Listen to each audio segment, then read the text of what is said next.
చూసేటప్పటికీ లోపల వృద్ధ బ్రాహ్మణుడు లేడు, ఆయన అంతర్ధానం అయిపోయాడు. కానీ ఈ కలపతో చెక్కినటువంటి మూర్తులు ఉన్నాయి. అవి 4 మూర్తులు ఉన్నాయి. ఒకటి జగన్నాథుడు, నల్లటి రూపం. 2 బలభద్రుడు, తెల్లటి రూపం. ఎర్రటి రూపంతో సుదర్శనం, పసుపచ్చటి రంగుతోటి సుభద్ర. సర్వసాధారణంగా అన్ని దేవాలయాలలోనూ భగవంతుడు తన శక్తి స్వరూపమైనటువంటి దేవేరితో కలిసి ఉంటాడు. లక్ష్మీనారాయణులుగా, పార్వతీ పరమేశ్వరులుగా, సీతారాములుగా అట్లా ఉంటారు, రుక్మిణీ కృష్ణులుగా.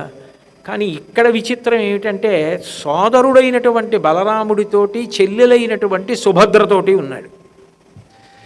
దారుమూర్తులు, కొయ్యమూర్తులు చెక్కి సగం సగం చెక్కి ఉన్నాయి. కుండ్రంగా ముఖం, చేతులు ఇలా చాపి ఉన్నాయి, 2 చేతులు.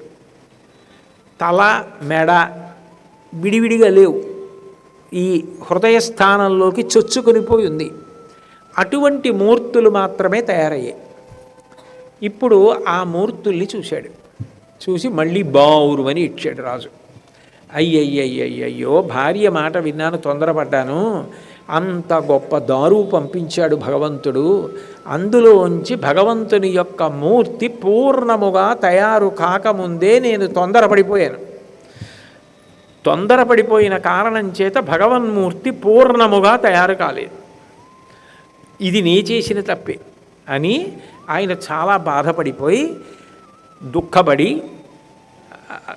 అవిశ్రాంతంగా ఉన్నటువంటి స్థితిలో భగవానుడు మళ్ళీ దర్శనం ఇచ్చాడు.